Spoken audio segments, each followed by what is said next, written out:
2006년에 우리나라가 1년에 10만 명씩 조기 유학을 보냈어요.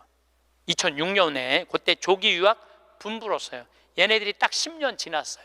결론이 나와 있어요. 지금 조기 유학 다 실패했어요. 90%가 다 실패했어요. 그러면은 초등학교 4학년, 5학년 애가 조기 유학을 떠나. 그러면 미국에 가면은요, 여권 심사대에서 막 영어로 막 물어봐요. 너 여기 왜 왔냐? 며칠 머무를 거냐? 뭐 때문에 왔느냐? 막 물어봐요. 그것도 한국말로 물어봐요? 영어로 물어봐요. 그럼 초등학교 4학년 애가 당황스러울 것 같아? 안 당황스러울 것 같아요? 당황스럽죠. 그리고 미국에 딱 가갖고 수업을 하면은요, 아무리 한국에서 영어 공부 열심히 잘해도 못 알아들어요. 얼마 동안? 1년 동안 못 알아들어. 걔가 무슨 죄를 졌다고 1년 동안 말도 못 알아듣는 데서 고생을 해야 돼? 그리고 여러분들 인종차별, 여러분들은 잘 모르지만은 저는 정말로 외국을 많이 다니면서 확실하게 인종차별 느껴요. 신부인 난데도 아주 농담하는 애들 많아요. 너 뭐하러 혼자 사느냐? 막 하느님이 네 뭐 애인이냐? 막 이래가면서 웃기지도 않게 인종차별해요, 걔네들이. 그럼 초등학교 4학년 애가 그 인종차별을 다 겪는 거야. 그러면 한국에서 걔한테 유학 한번 보내려고 그러면 9.11 테러 이후부터 미국은 외국인을 공립학교에 받아들이지 않아요. 다 어디에 들어가야 되냐면 사립학교에 가야 돼. 사립학교는 중학교, 고등학교 1년에 4천만 원, 5천만 원이에요. 등록금이. 1년에요. 1년에 4천만 원, 5천만 원이에요. 3년에 5천만 원이 아니고 기숙사비 3천만 원이에요. 방학이 4번인데 거기 못 있어요. 부모 없으면은 한국에 들어왔다 나갔다 해야 돼. 그러면 얘는 혼자 간 애는 계속 들어왔다 나갔다 해야 돼요. 그럼 비행기값 1,000만 원이야. 그럼 1억이 나가야 돼요. 유학 보내면은. 그럼 우리나라 대기업 연봉 1억이거든요. 1억이면은요, 아버지는 아무것도 안 쓰고 얘한테 다 보내야 돼. 아버지는 아무것도 안, 아버지도 먹고 마시고 놀아야 되는 사람인데 그걸 못 하는 거예요. 그러니까 자식하고 마누라 보내면은요, 더 아무것도 못 해. 그러니까 친구들도 하루 이틀 같이 놀아주는 거지. 저녁 같이 술도 못 먹자고 그래요. 내가 기러기 아빠들이랑 술 많이 먹었어. 옛날에 먹어보면 그 얘기를 하면 정말로 가슴이 아파요. 그러면은 하루 이틀 그러다가 이제 혼자 술집에 가는 거야. 혼자 술집에 뭐 장미 뭐 이런 데 가면은 그 아가씨가 아유 사장님 외로워 보여 이렇게 말하면은 내 마음을 알아주는 여자는 이 여자밖에 없구나. 그래서 뭐해? 사랑에 빠지는 거예요. 그걸 남들은 바람 핀다 그러지. 그래서 바람 피는 거예요. 혼자 외로우니까. 인간은 어쩔 수가 없거든요. 그 시간에 집에 들어가갖고 아이하고 아내하고 해주는 거 맛있게 먹고 마시고 놀았으면 그 사람 바람 안 폈을 거예요. 대기업의 부장 정도 올라갈 사람이면 열심히 산 사람이니까. 그렇죠? 그러면은 애는 학교 가갖고 언어 안 돼, 인종차별 당해. 엄마는 또 미국 가갖고 애 학교 가면은 심심하잖아요. 거기서 또 놀고 있는 또 멀쩡하게 생긴 남자하고 또 외로우시겠어요 사모님. 그럼 거기서 또 이제 또 바람 피고, 아빠는 한국에서 바람 피고 엄마는 미국 가서 바람 피고, 애는 인종차별 언어에 갖고 정신 우울증에 걸리고, 그런 일이 벌어진다니까요. 한두 집이 아니라니까요. 뭐를 위해서 애를 유학을 보낸 거예요? 뭐를 위해서? 다 집안 풍비박산 만들어 놓고. 그러니까 애한테 공부를 가르치면 안 된다니까요. 행복을 가르쳐야 돼요. 우리가 뭐를 해서 행복한지. 그래서 10년 동안 간 애들 중에 정말로 한국에도 아니고 미국에도 아닌 애들 많아요. 이건 아무것도 아니야. 대학 졸업하고 유학을 가면요, 얘 심지라도 있어요. 대학 졸업해서 유학 가는 애들. 근데 초등학교 중학교 때 가는 애들은 심지도 없는 애들이야. 내가 한국인지 미국인지 구분도 안 되는 애들이야. 그래갖고 적응 안 되면은 중학교에 가면은 유학 온 한국 애들, 말 안 통하는 영어 안 되는 애들끼리 모여요. 모여서 노래방 가고 한국 드라마 보고 술 먹고 담배 피고, 고등학교 올라가면 마약해요. 마약하면 또 걸리면 감옥에 갔다 왔다 하고. 정말로 이 아이의 출세를 위해서, 이 아이의 미래를 위해서 유학을 보냈는데 아버지도 바람피고 엄마도 바람피고 애는 마약하고. 이런 집이 한두 집이 아니라니까요. 너무너무 많은 거예요. 이런 집이. 성공하는 비율은 10%밖에 안 된대요. 10%밖에. 그러니까 90%는 다 망가지는 거야. 그래갖고 이제 한국에 돌아오면은 집안이 완전히 망가진 거야. 애는 집에서 나가지도 않고. 왜냐하면 유학이라는 건 갔다 왔는데 대학을 졸업한 것도 아니고 한국에서 취직되는 것도 아니고, 그러니까 아무것도 못하는 거야. 그래서 나한테 와서 신부님 얘 좀 고쳐달라는 거야. 자기가 10년 동안 망가뜨려 놓고 나한테 1시간 만에 고쳐달라는 거야. 내가 안수하면 손에서 아무것도 안 나오는데 뭘로 고쳐 내가. 그런데 이제는 1년에 10만 명씩 가던 게 이제 3만 명밖에 안 가요. 왜? 실패한 게 결론이 났으니까. 나는 그러지 말자는 거예요. 그 1년에 1억씩 유학비 보낼 돈이 있으면 그 돈 갖고 한국에서 엄마 아빠 자식이랑 행복하게 먹고 마시고 놀으라는 거예요. 그럼 이 집은 깨지지도 않고 애는 아주 건강하게 자랄 거예요. 우리가 아주 중요한 거를 놓치고 있는 거예요. 별거 없어. 인생이 뭐 그렇게 복잡해? 그리고 여러분들 출세, 그것도 해봐야. 난 텔레비전 보면서 출세하는 거 한낱도 안 부러워요. 뭐 민정수석 무슨 수석들 지금 그게 사람 사는 거예요? 저런 모습이? 차라리 그 자리에 안 가면은 거짓말도 안 할 거 아니에요. 그 자리에 가면 어쩔 수 없이 거짓말하고. 어떻게 보면 여러분들이 훨씬 행복한 분들이에요. 여러분들은 거짓말 일이 뭐가 있어?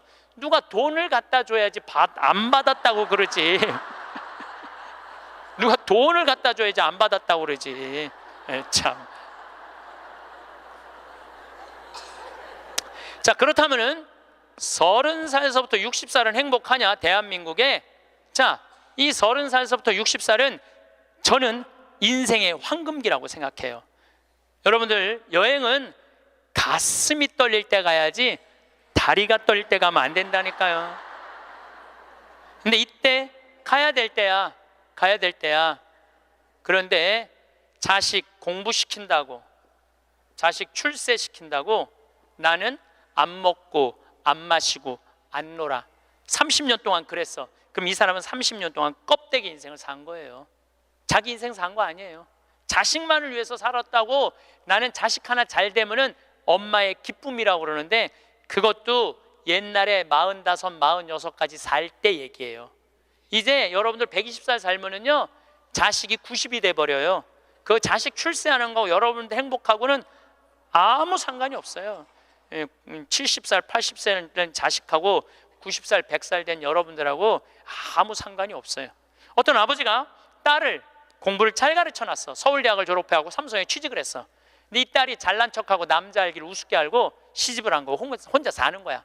아버지는 딸이 시집 가갖고 손자도 좀 안겨주고 좋은데 시집 가갖고 자기 호강도 시켜주기를 바랬는데 이게 혼자 사는 거예요. 설날 왔어 딸이. 그래서 아버지가 한마디 해요.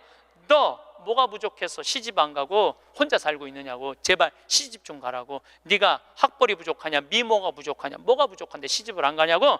그랬더니 딸이 아버지를 보고 한다는 소리가, 아버지 답답한 소리 하지 말라고. 요즘 시집 가는 게 얼마나 힘든 줄 알아요?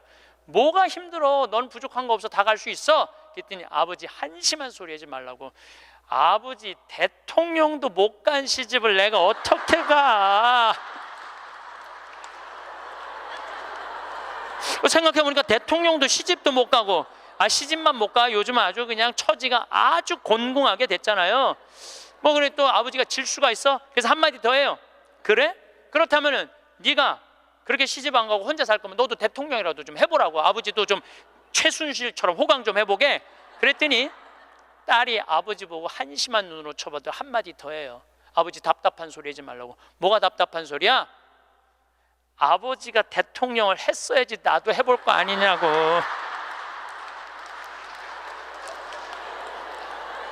여러분들, 자식을 대통령 만들고 싶으면요 여러분들이 먼저 대통령이 돼야 돼요. 자식을 출세시키고 싶으면 여러분들이 먼저 출세해야 돼요. 자식을 철들게 키우고 싶으면 누가 먼저 철이 들어야 돼? 여러분들이 먼저 철이 들어야 돼. 그런데 여러분들이 30살에서부터 60살까지 자식 출세만 바란다고 빈 껍데기로 30년을 살았어. 근데 여러분들이 철이 들 것 같아요? 지금 대한민국에 30살에서부터 60살 철든 사람이 얼마나 있을 것 같아요? 그래서 유학 보내고 자기는 한국에서 바람피고 아내는 미국 가서 바람피고 애는 정신병이 들어요? 철이 안 들은 거예요. 삶의 의미가 뭔지 모르고 살고 있는 거예요. 진정한 삶의 기쁨이, 진정한 삶의 행복이 뭔지 모르고 사는 거예요. 정말로 자식을 행복하게 키우고 싶어? 여러분들이 행복해야 돼요. 여기 이 세익스피어가 아주 재미난 글을 썼어요. 중년에게 주는 9가지 교훈이라는 글을 썼어요. 한번 이 사람 한 몇 년, 한 400년 전 사람이 쓴 것 같은데 보세요. 첫째, 학생으로 계속 남아 있어라. 배움을 포기하는 순간 우리는 폭삭 늙기 시작한다. 그러니까 여러분들 학생이기를 포기하면 안 된다는 거예요. 끊임없이 배워야 돼. 애만 배우는 게 아니야. 여러분들 배우셔야 돼요. 공부도 하고. 저는 제가 30살에 환경공학을 공부했어요. 얼마나 좋은 공부였는지 몰라요. 내가 다닌 학교는 나는 아주대학 산업대학원을 다녔어요. 그런데 요즘 대학원 조금 돈이 좀 들어가서 그렇지 많아요. 가면은 뭐 내가 빵점도 받고 그랬지만은 그래도 석사학위도 받았어요. 공학 석사학위도 아주 재밌어요. 그리고 40이 돼갖고 글 쓰는 거 배웠어요. 글 쓰는 거 배워갖고 이 책도 지금 5권인가 책 냈잖아요. 얼마나 좋은지 몰라요. 요즘은 내가 유튜브를 통해서 정말 많이 배우고 있어요. 배우니까 참 재밌어요, 사는 게. 그러니까 여러분들도 배우는 걸 포기하시면 안 돼요. 둘째, 과거를 자랑하지 마라. 옛날 이야기밖에 가진 것이 없을 때 당신은 처량해진다. 삶을 사는 지혜는 지금 가지고 있는 것을 즐기는 것이다. 이거 세익스피어도 똑같이 말했어. 지금 가지고 있는 것을 즐기는 거야. 지금. 그러니까 뭐 나중도 생각하지 말어. 옛날도 생각하지 말어. 지금 오늘을 즐기면 되는 거예요. 있는 돈 갖고 나중에 쓰려고 그냥 쥐고 있지 말고 쓰세요. 내가 쓰라는 건 사치하라는 게 아니에요. 돈도 규모 있고 멋있게 쓸 수 있거든요. 쓰는 법도 나는 배워야 된다고 생각을 해. 세 번째, 젊은 사람과 경쟁하지 마라. 대신 그들의 성장을 인정하고 그들에게 용기를 주고 그들과 함께 즐겨라. 이것도 참 좋은 얘기 같아요. 그래서 나는 우리 여주에 우리 젊은 신부님들 계속 많이 초청하고 있어요. 함께 같이 하자고. 근데 참 젊은 신부들이 같이 있으면 참 좋아요. 저는 우리 생태마을의 부관장 모임을 한 달에 한 번 꼭 해요. 출신 부관장 신부님들, 그 신부들이 싫어할 수도 있지만은 한 달에 한 번 젊은 신부들을 모이면은 내가 모르는 것 너무너무 많이 알려줘요. 그들과 함께 즐길 수 있는 것만 해도 좋은 거죠. 넷째, 부탁받지 않는 충고는 굳이 하려고 마라. 늙은이의 기우와 잔소리로 오해받는다. 이것저것 챙겨나지 말라는 거예요. 우리 어머니가 그런 거 참 잘하는데 챙겨나지 말라는 거예요. 다섯째, 삶의 철학으로 삶을 철학으로 대체하지 말아라. 삶을 살으라는 얘기예요. 로미오가 한 말을 기억하라. 철학이 줄리엣을 만들 수 없다면 그런 철학은 지워버려라. 삶을, 현실을 살으라는 얘기예요. 괜히 개똥 철학하지 말고. 여섯째, 아름다움을 발견하고 즐겨라. 약간의 심미적 추구를 게을리하지 말아라. 그러니까 제가 이번 주 이선이 대전 공연이에요. 서울에 공연을 보니까 없더라고. 우리 평창은 대전이나 서울이나 거리가 똑같아. 그래서 이제 대전으로 가는데 점점 나이를 먹으면 먹을수록 공연도 많이 가요. 저는 여기 이 삼성 여기 뭐 스퀘어인가 여기 공연 많이 와요. 예술의 전당도 많이 와요. 많이 와야 1년에 많이 온다고 그래요. 1년에 2-3번이야. 그 2-3번이라도 공연을 즐길 수 있으면 삶이 굉장히 풍요로워지더라고요. 또 일곱째, 늙어가는 것을 불평하지 마라. 가엾어 보인다. 몇 번 들어주다 당신을 피하기 시작할 것이다. 나 늙은 거 자랑하지 말라는 거예요. 그것도 맞는 얘기 같아요. 늙은 거 누가 뭐 알아주기는 해요. 아무도 안 알아주죠. 나이 먹은 거 자랑 아니야, 내가 보기에는. 그리고 나이를 먹으려면 곱게 먹어야 돼. 나이값을 하고면서 늙어가야지. 나이값도 못하고 나이만 디립다 먹으면 그게 뭐가 자랑이에요. 여덟 번째, 젊은 사람에게 세상을 다 넘겨주지 말아라. 이건 뭐냐면 재산 주지 말라는 거예요. 그들에게 다 주는 순간 천덕꾸러기가 될 것이다. 여러분들 아까 제가 말씀드렸죠. 자식하고 남편한테 다 주지 말고 얼마만 주라고? 반만 주세요. 항상 오늘부터 마음도 반만 주세요. 다 주지 말고. 두 딸에게 배신당한 리어 왕처럼 춥고 배고픈 노년을 보내며 두 딸에게 죽게 될 것이다. 이 리어 왕이라는 이 셰익스피어 이 작품을 읽어보면 굉장히 재밌어요.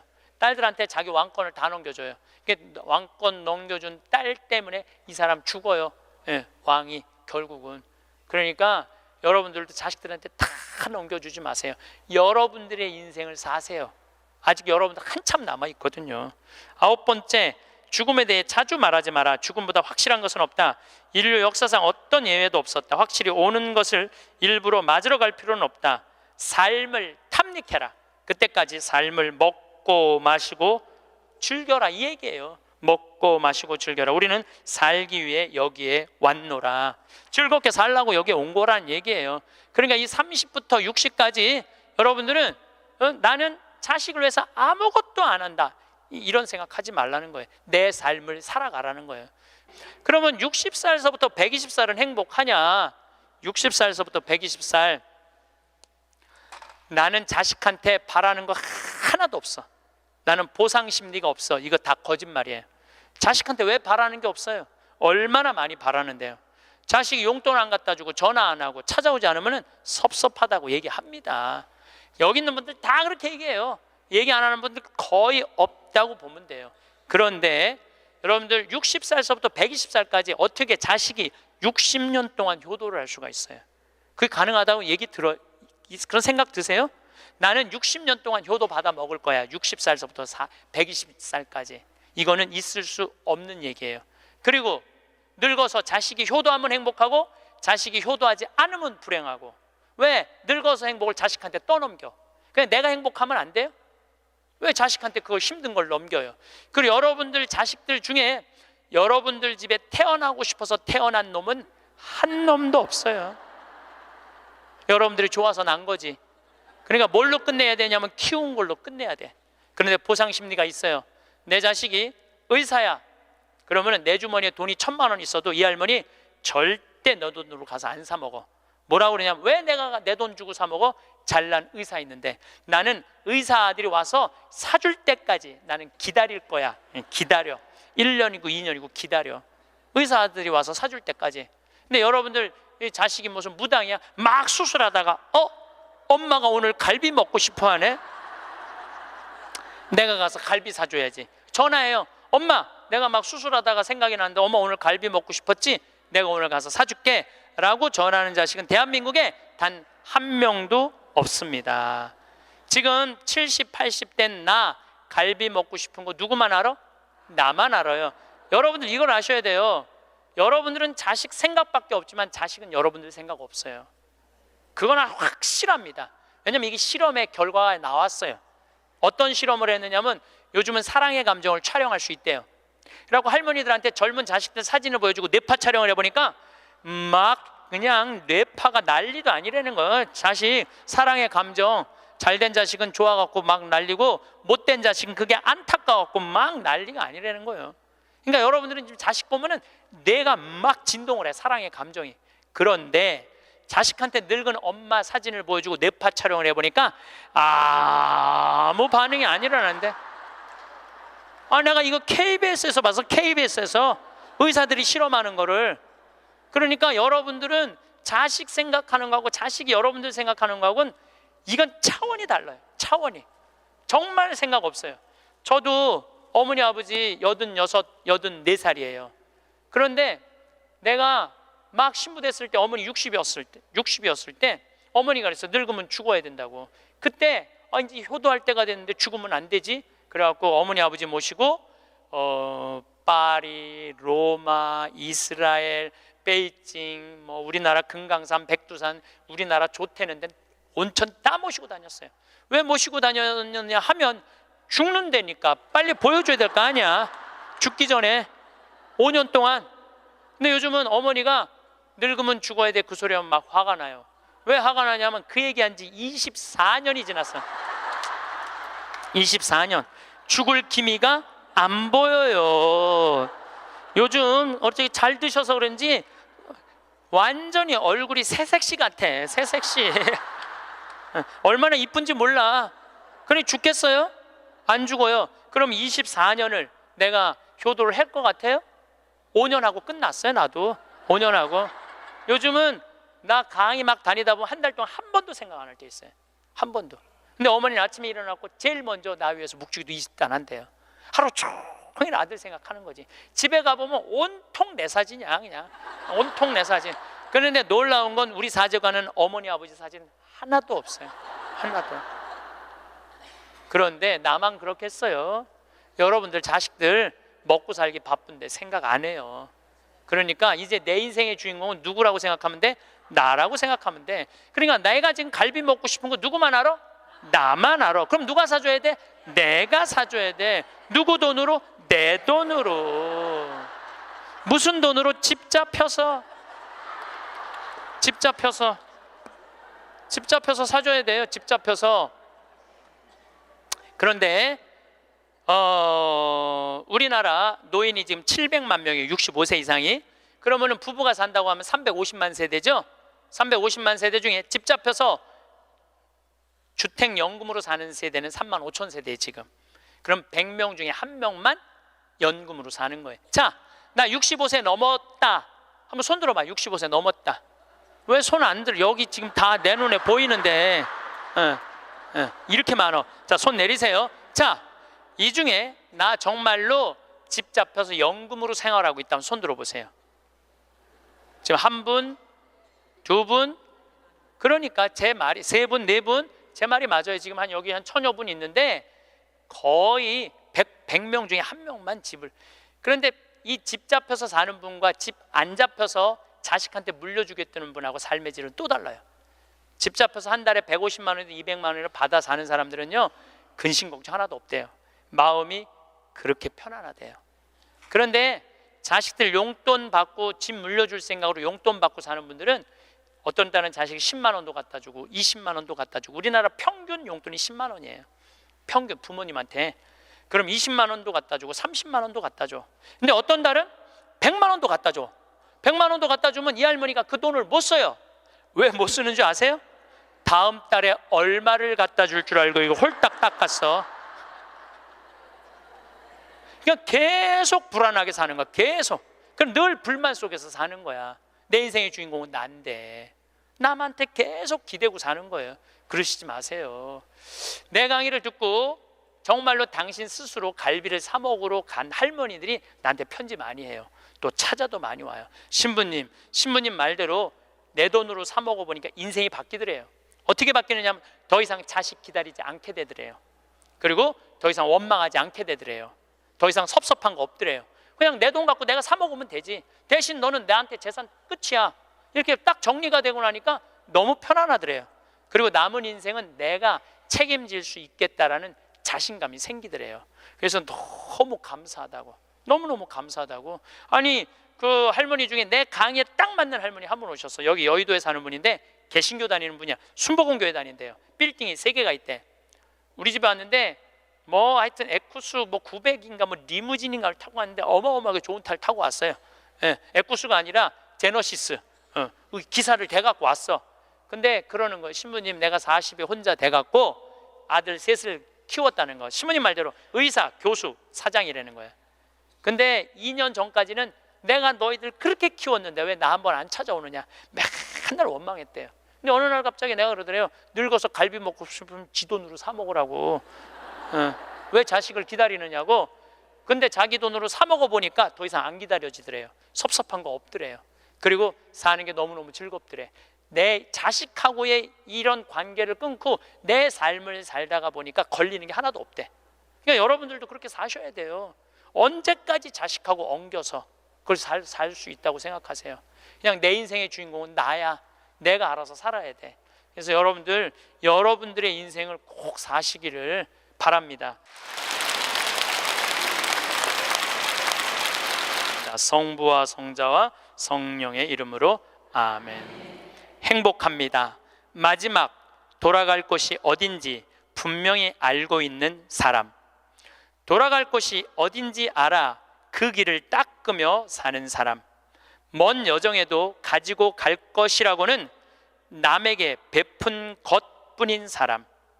가지고 갈 것이 하나도 없이 살아온 흔적조차 남기지 않는 사람. 살아서는 조롱과 부끄러움에 비틀거리지 않는 날이 하루도 없었나니.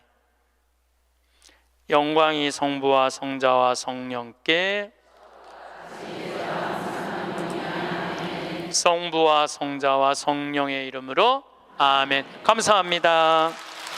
신부님, 강론 잘 들으셨나요? 오늘은 자녀와 내 자신을 행복하게 만들 수 있는 방법에 대해 좋은 말씀 주셨는데요. 자녀를 행복하게 자라게 돕기 위해 부모님이 할 수 있는 일들은 다음과 같습니다. 부모가 먼저 실천하는 모습을 보여주세요. 자녀에게 바라는 모습을 부모님이 먼저 보여주는 것이 중요합니다. 항상 A에게 고마움을 표현하고 다른 사람을 배려하는 마음을 가르쳐 주세요. 스스로 좋은 습관을 가지는 부모의 모습이 아이에게 좋은 영향을 줍니다. 두 번째로는 아이와 함께 즐거운 시간을 보내세요. 단 몇 분이라도 좋으니 진심으로 아이와 눈을 맞추고 함께 놀아주는 시간이 필요합니다. 다시 돌아오지 않을 소중한 순간들을 함께하며 아이에게 행복한 감정을 느끼게 해줄 수 있습니다. 세 번째는 성적이나 성공 이상의 의미를 가르치세요. 단순한 개인적인 성공이나 이력서 쌓기 이상의 의미 있는 성취를 통해 아이들이 건강한 원동력을 얻도록 돕는 것이 중요합니다. 실패와 좌절을 잘 극복해가는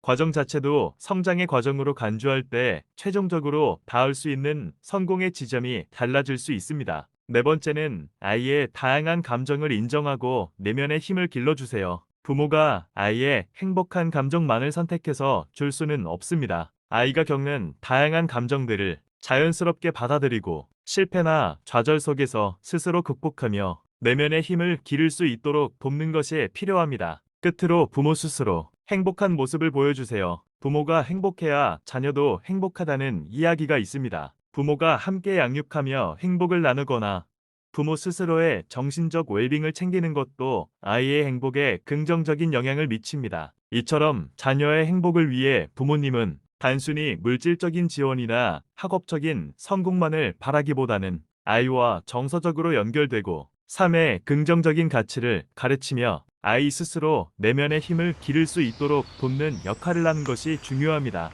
또한 신부님은 이 강의를 통해 자기 자신을 제대로 이해하고 받아들이는 것의 중요성을 강조하십니다. 우리는 살아가면서 외부의 시선이나 기준에 맞춰 자신을 판단하거나 자신의 단점이나 부족한 부분 때문에 스스로를 힘들게 할 때가 많습니다. 신부님께서는 이러한 우리의 모습을 따뜻하게 보듬고 있는 그대로의 자신을 사랑하는 것이 진정한 행복으로 가는 중요한 걸음임을 말씀하십니다. 자신을 안아준다는 것은 자신의 장점뿐만 아니라 약점까지도 인정하고 포용하는 것을 의미합니다. 이를 통해 자기 자신과 화해하고 내면의 평화를 얻을 수 있으며 결과적으로 더욱 행복하고 의미 있는 삶을 살아갈 수 있다는 메시지를 전하고 있습니다. 신부님 특유의 유머와 일상적인 비유를 통해 많은 분들이 공감하며 자신을 돌아보게 하는 시간이 되었으면 좋겠습니다. 다음 시간에 더 좋은 강론으로 찾아뵙겠습니다. 구독과 좋아요 부탁드립니다. 감사합니다.